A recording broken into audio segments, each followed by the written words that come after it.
Hi everyone, welcome to the Eagle's Eye. We're your hosts today, Selenia Tello Millie Lariano. and we have a whole bunch of interviews and just so many things that have been going on. Like the Narson Arts Hill went on and we have a piece of that.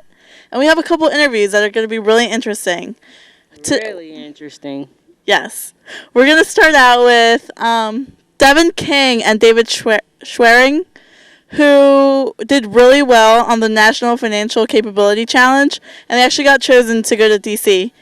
We interviewed them, so let's go check it out. Devin, I know her. She's pretty smart, isn't she? Yeah. Super.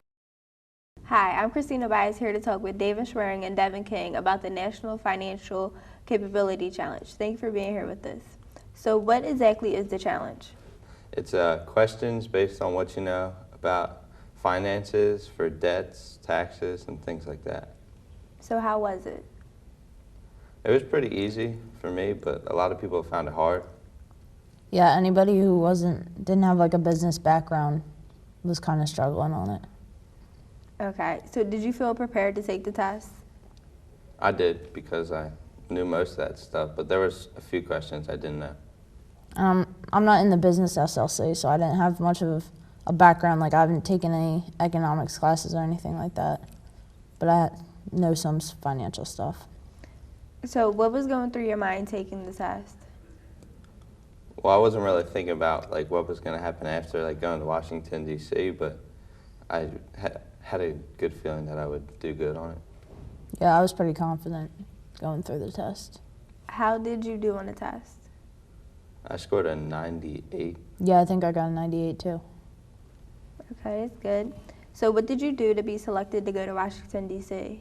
You had to score in the top 20% and then the top 2 of every school. Got selected. How did you feel when you found out you were selected? Felt pretty good. I didn't expect it at all, so. Yeah, I was excited to be in the top 2. So did you go? I went. And I didn't. Okay. So what happened when you went to Washington? We got a tour of the Treasury building, and also we got to meet some of the people who work there. So how was the tour? It was pretty good. We saw all the things I had no idea were even there. So And you said you got to meet some people. Who did you meet? we met Arnie Duncan and Geithner. What was that like? It was pretty good. It was pretty cool meeting people like that. Okay. So did you have fun on your trip to Washington? Yeah, it was pretty good. Would you do it again? Probably, yes. Is there anything else that you would like to add? Nope. Okay. I'm Christina Byers, and I just talked to David Schwering and Devin King about the National Financial Capability Challenge. Now back to Eagle's Eye. Okay, so our next interview is with the school's JROTC, and they've been doing really good this year with all their competitions. Really good. They've just been like really good. And I feel like not a lot of people know because I didn't know. I didn't know that like JROTC had so many competitions. Me either. So let's hope a lot of people are going to watch this interview because they deserve it. Yeah, they do. They deserve to be known. Right, Yes, Millie? they do. They do. See this one? Yeah, they're good.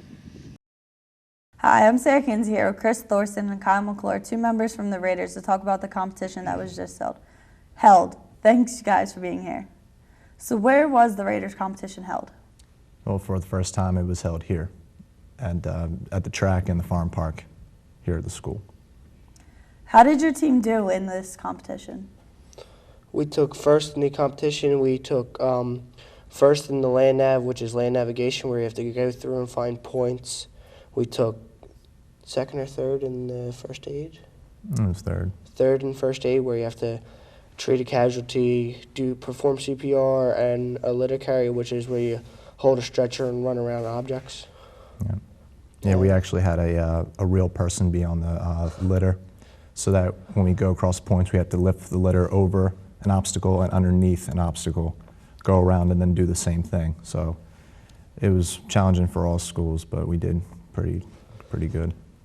How many members from the JROTC participated in this? There were a lot of people that first came to tryouts, and we had to, it has to be 8 people and 1 alternate. So it's like 9 people. You know, at first we had about maybe 20 kids that came, but we only wanted the fastest and the strongest, and like the ones who knew a lot and that came to practice as much as they can. And it's a really great elite group that we made this year. Now, how did you guys prepare for this? We prepared this for having weekly practices, doing one rope bridges where you have a tree here and a tree here, and you have a rope going between it, and you have to hook on and go across as fast as you can and take it down. That's for our one rope bridge. The land navigation, you have to do the course, you have to find the points, learn your compass, which tells you which direction you're going.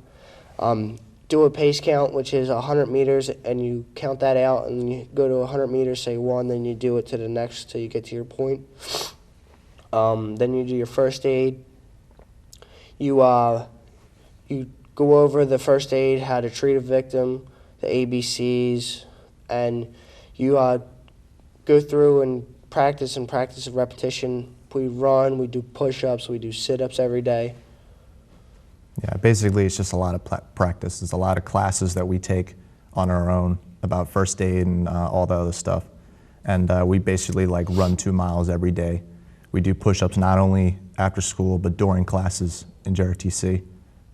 We have push-up bars in our own room, and you know, Sergeant telling us to do about 50 push-ups every time we walk in the door. So that definitely helped us a lot. Now, I heard you mention some of the events that were going on. Can you list a couple more that you guys did? We did a one rope bridge, land nav, the PT test, which consists of 2 minutes of push-ups, 2 minutes of sit-ups, and a 2-mile run. Then you have a 3K team run, which was held in the farm park, and everything else except for the land nav was held here. All right, and the thing about the 3K run 3K.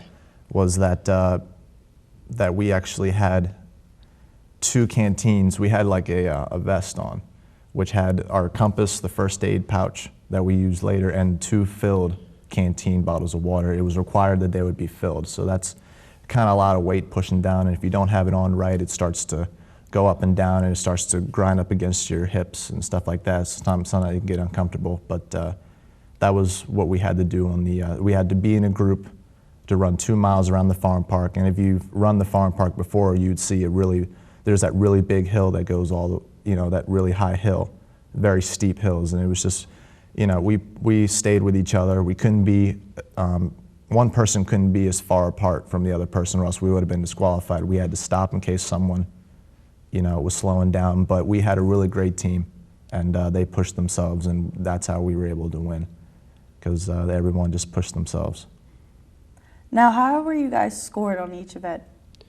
There is a check sheet the graders have to go through, and for the first aid, you have to go do everything like the treating of that victim, survey the scene to make sure it's safe. Then you go through your ABCs and splint or bandage to fracture.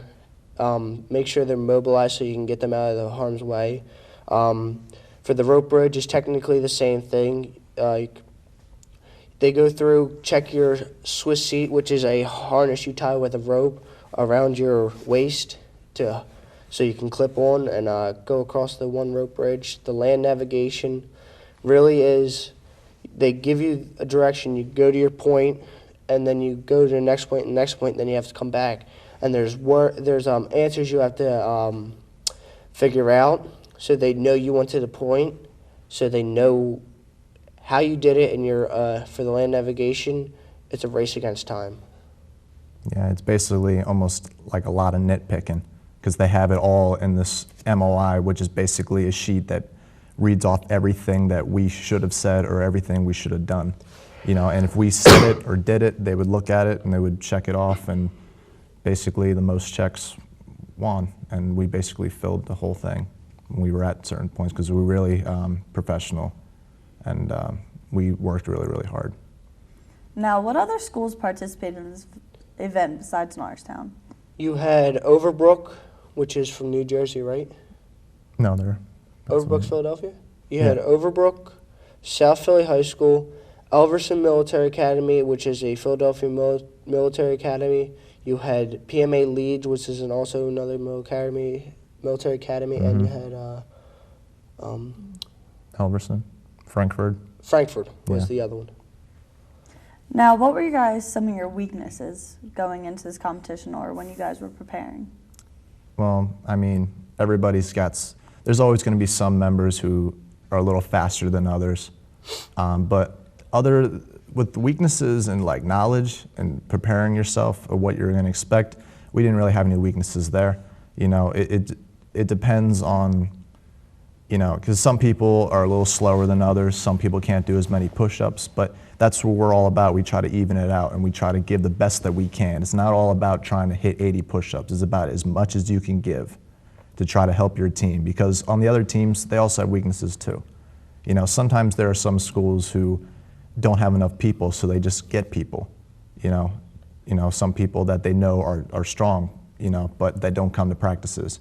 You know, so we had a lot of people that came. We chose the best, you know, and those who knows that they have to work on the running or the push-ups, they weren't on the team. But the ones that were just as like fast, but knew a lot more, were on the team, and they did the best that they can. So, you know, you're as strong as your weakest link. If the guy's slower than all the other ones, as long as he can push himself and get the best time that he can possibly get, that's the best that we can do. And it helps a lot. It means a lot. Now, we just mentioned your weaknesses. What are some of the strong points you guys had into this competition? Some of the strong points we had was, since we've been practicing so much, we knew how we had to do the push-ups for 2 minutes. So we were working on the push-ups like every day. When you walk in a room, it's automatic 50 on the push-up bars. So that's getting you ready because you're there for 2 minutes. Most people don't think it's 2 minutes, but it's a lot. Then the 2 minutes for sit-ups, we do those almost every day. We probably do them every other day. We use our ab muscles to go down, and sometimes we just slam back. Yeah. So that prepares you for that. Right, the proper breathing technique with push-ups so you can do a lot more. So we get on them because, like, when we do the PT test and they do the push-ups, sometimes their back wouldn't be straight, you know, because it wouldn't be a proper Army push-up. When you go all the way down, you have to have your back of your arms parallel with your back. And some kids, they didn't go down. So we're at these practices, not only are we working them out, but we're also telling them what the right way to do them, so that they're not doing 5 push-ups from the beginning and their score is still 0 because they weren't proper, so they wasted their energy on those push-ups. The sit-ups, like he said, we try to teach them little tricks that they can help you do a lot more. Now, along with the breathing, like people I would see use their ab muscles going up in a sit-up. Okay, and then when you go down, they use their ab muscles going down too. And that's to try to do more. When you come up, you just basically, you don't use your ab muscles going down, you just flop down. You know, and of course your hands are behind your head, so you're not hitting your head against the ground. But the point is to save that energy for more setups so you can do a lot more. Also with the running, we get on them about breathing too, because, you know, people be getting cramps. So you just breathe in and out with each step. You know, the only thing you're fighting is basically the pain you feel in your legs. But like they said, they push themselves, try to get the best time that they can get to help benefit the team. Now, was there any advantages Norristown had since it was held here and we know the farm park where you guys could run it every day? Yeah, there is. You know, with the rope bridge, they had to use our trees that we've been practicing on with rope bridge. The farm park, we've been running it almost all the time, so we kind of know where the hill is. Some schools didn't know, but I don't think, you know, even at the 3K group run, we were in second place. This other school, they did the same farm park. They probably visit the first time in their life, and they still were able to get a better time. You know, probably because they didn't stop as much as we did. But yeah, I think we do have a good advantage, but, you know, there were a lot of them that still were able to do well. They were able to adjust to new things. They probably, you know, tried it on different trees for the rope bridge so that they would know what to do at each thing. So, You know, I mean, it was just like last year where we had to adjust to their own territory. And it's just the competition. That's just how the game's played. So. Like Chris said about the hill in the farm park, you have to learn the hill or you're going to struggle with it. So, like, we were thinking we're going to run the hill, get an advantage. It didn't really help us, but it was an advantage for us because we knew how to take the hill on. Because some people have to run through it, some people have to go slow through it. So, and like Chris said about the trees, we know the trees, we know the area. And it was also good that we had our home field because we're used to doing our stuff here. We know how the climate is here, like the humidity and all that. So it was easy. Now, you guys said you placed first, correct? Yes. Yes, we did. What's the next level for you guys for Raiders? Well, this Saturday, May 15th, because we won first place, we're now can join other schools who've won first place in their league Raiders competition all across Pennsylvania, and they're all going to come to Fort Dix, New Jersey, which is where the state level competition, the Brigades Raiders competition, is going to be held at. It's the same exact events, but I mean, it's all new territory. No one's at someone else's school. It's all done at Fort Dix, you know, it's going to be a longer territory to run. You know, with land navigation, where we try to find points in this big open forest area. You know, that, I mean, it's very, very big.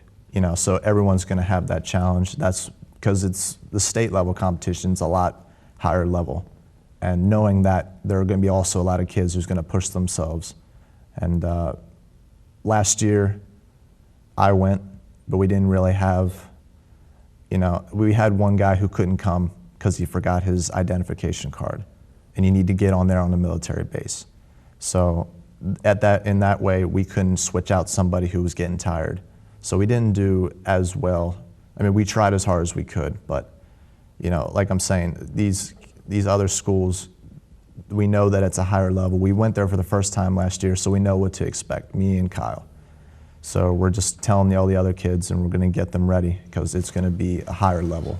I mean, these kids, you know, they're strong, they're fast, but we have a really faster team than last year. So, Like Chris said at Fort Dix, it's definitely different because you're not at your own field. You're at a military base. You're being watched by every person on that military base to see what you can do, and it's just like there's more stress on you because you're trying to go against schools that aren't around here. You don't know them because we know the schools from around here from drill competitions and summer camp. We don't know these kids, so you're trying to prove to them that you are the best. So you're going to try and do your best, but it's just like Fort Dix, New Jersey, people get scared of that because it's a competition against schools that are the best of the best from their league. All right, well, congratulations, guys, on going first, and good luck when you go to Fort Dix. Thank you guys so much for being here. Thank you. I'm Sarah Kinsey. I just spoke to Kyle McClure and Chris Thorson, 2 members from the Raiders team. Good luck to all the members that are participating in the next event. Now back to the Eagles Eye. Art is all over the world, and it was actually most of it. No, I'm just kidding. It wasn't most of it, but a lot of art was in Norristown the other day at the Norristown Arts Hill, where a lot of young people and old got to exhibit their art. There was performances from like different parts of like the world. There was a lot of culture there. Beautiful. And Rashad Allison actually edited a piece and he put it together. So let's go watch it.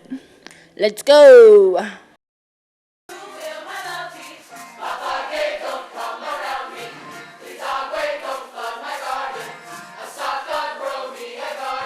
This is a gorgeous day for the Arts Festival, and I'm really excited to be here. I wanted you to see my shirt, which is an antique shirt, but it talks about we've got a great past ahead of us in Norristown. And I think today's event is a great launch for the arts in Norristown. I've been to a couple performances down the street at the Cultural Center, so I hope everybody has a good time today. This is a great day for it. Thanks. My name is Bill Caldwell. I'm the president of Norristown City Council. And we are here today at the Norristown Arts Hill Festival, where we have the festival that we put together from over almost 6 months, a year now, as the kickoff of our Arts and Culture District, which is located, centered right here on DeKalb Street. So this is, arts and culture are one of the ways that towns like Norristown are able to add to their economic revitalization, and that is really something that we're looking to do with and make the arts a centerpiece for that. I'm a volunteer tax preparer in Norristown, and I work at the Norristown ACPPA, so this is really exciting for me because I've never seen an event like this in Norristown before. The purpose of this festival is to really celebrate the arts culture in Norristown, and it's really great because it's uniting groups like this group from Cabrini College with other arts groups. For example, after our performance, we watched the Norristown High School perform Once on This Island, and it's a great way for young students to connect and really celebrate the arts and all the hard work that they put into to practicing what they do. This is the Norristown Arts Hill Launch Party Festival.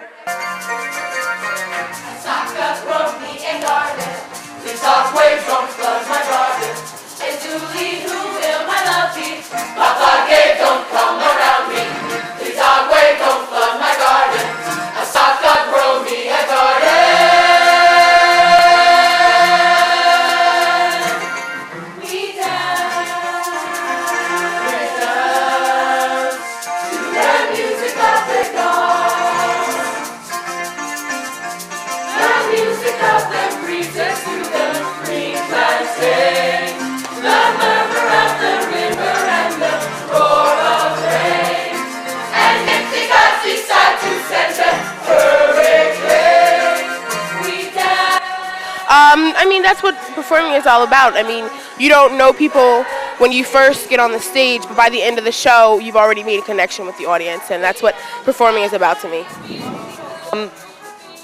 It was different because you don't know them, so you don't know how they're going to react compared to your friends that always say, oh, you did so good and so well, but you get more energy when people come up to you and say, you did so well, you did so good. You don't even know people that are just seeing this for the first time, so it's a really good feeling.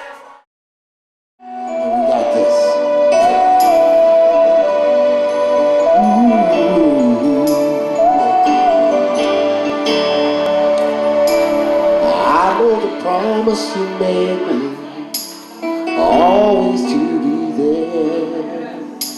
No matter what I'm feeling, you always seem to care. The point of this festival is to launch the Arts and Cultural District here on DeKalb Street. So hopefully we will get the storefronts filled with galleries, studio space, artists in there.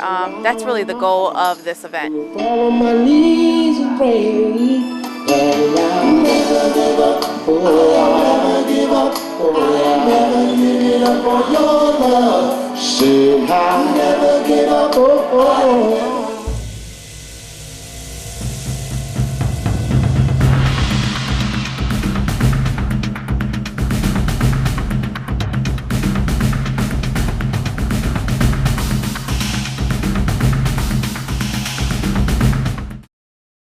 Now let's go watch an interview. The Eagle News team actually interviewed a couple of students whose work is going to be exhibited at Montgomery County Community College. It was, what was it? The Exposing Possibilities. Exposing Possibilities. It was actually a photography workshop thing. We're going to watch segments of these pictures now, so yeah, take it away. Hi, I'm Sarah Kinsey here with Richard Williams and Miranda Holmes, two members from the visual arts community to talk about exposing possibilities. Thank you guys so much for being here. Thanks for having us. So what is Exposing Possibilities?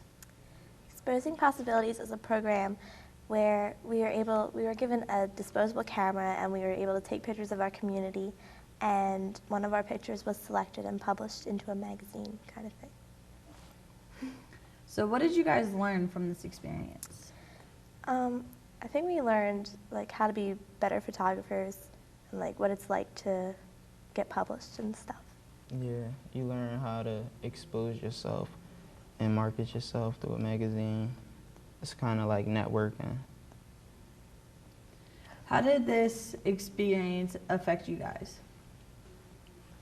I would say that it really like brought tension towards me because now my pictures is being viewed by a large number of people and it's in a magazine, and I think it's real helpful and beneficial if I'm trying to do photography for the rest of my life. So you guys went to a workshop. What was that like? That was really interesting. There was a guy there, and he was a professional photographer for National Geographic, and he presented like all these pictures that he took, and it was really cool to like see firsthand like what it's like to be a real photographer. It gave us a strong idea of like the objective that we had to do. So it was real helpful in a way. Now, I heard you guys say that you had your artwork published. What does that feel like? It's really cool. Like you actually get to see your artwork in a real situation. It's neat. It was the first time, so it was exciting. Was it difficult to find things you want to photograph, or was there a certain idea they gave you to go look for? It wasn't really hard. Just pick something. The difficult part to me is the fact that the cameras they gave us, we had to take our pictures in light. Like it had to be light outside. Oh, yeah, that and was hard. by the time we got out of school, I had to do stuff after school. There's a So lot by of the time foggy it was days. time for me to take my pictures, it was night. So I had to find time. I think time management was a big part. That was an issue for me. What doors did this open up for you guys?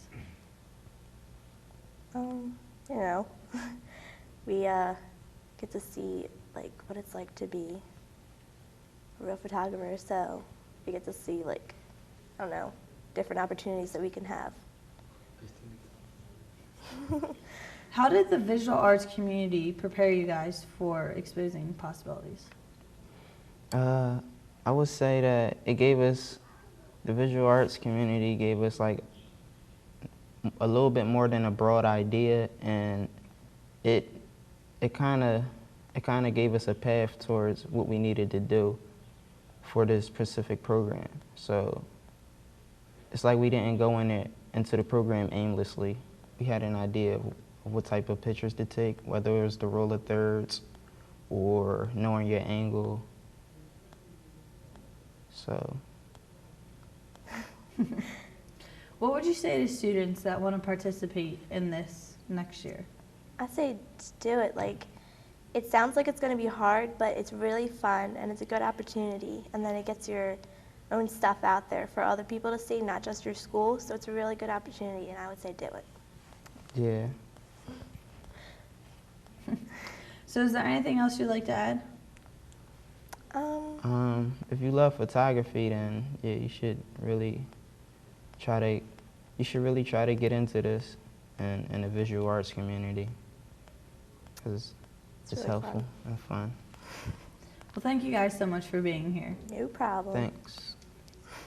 I'm Sarah Kinsey. I just spoke to Miranda Holm and Richard Williams about exposing possibilities. If you're into photography, check out visual arts and maybe you can get yourself published like them.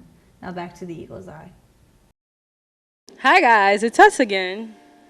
Okay, next we have the tech prep case with Marcus Branch and Lorraine Carter. They actually both won first place, and they're going to nationals. Yay, Norristown! Woohoo! Hi, I'm Christina Bias, here to talk with Marcus Branch and Lorraine Colfer about the Tech Prep Showcase. Thank you for being here with us. So what is the Tech Prep Showcase? The Tech Prep Showcase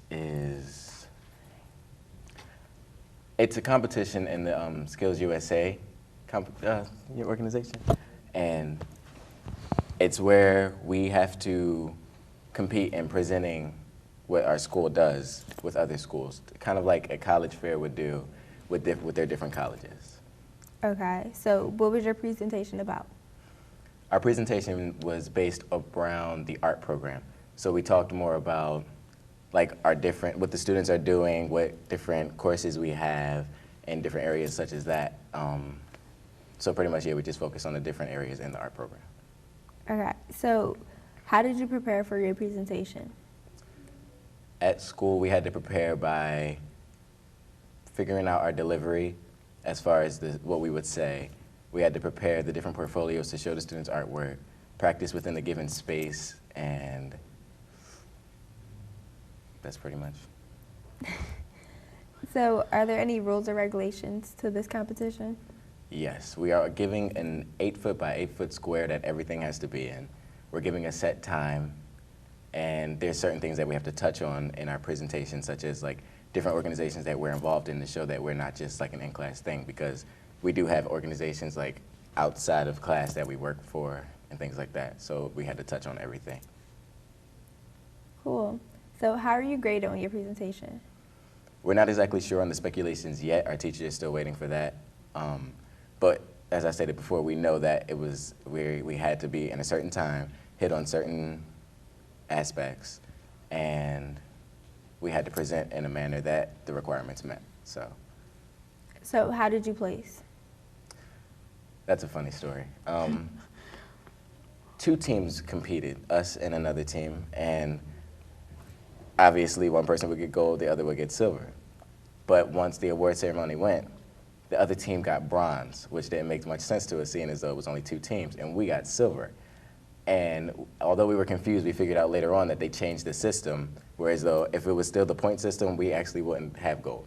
But they changed the system to the point where we were able to get gold and the other team got bumped up to silver. So it's kind of weird, but we won anyway. So what happens next?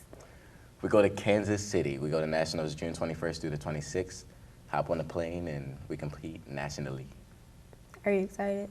Yes, I am. So what happens in Kansas City? Like I stated, we compete against different schools, more so nationwide instead of statewide. And this is different. Before at the competition at states, it was like 8 minutes, I believe. And here we have to be there for 4 hours and really act as though it's like an actual like college fair. We have to stand there and people will walk up to our booth and we have to deliver, and we'll have like surprise judges, but we won't really know. So we have to just continue an honest delivery for 4 hours. So do you feel like the tech school prepared you for this? Definitely. The tech school has prepared us because in our presentation, we have to talk about the tech school. If you don't have a knowledge on it, we would have flopped. So just from being there, we get an overall knowledge and we're able to talk about different things in the tech school with it. So I feel prepared. So how do you feel the tech school prepares you for your future?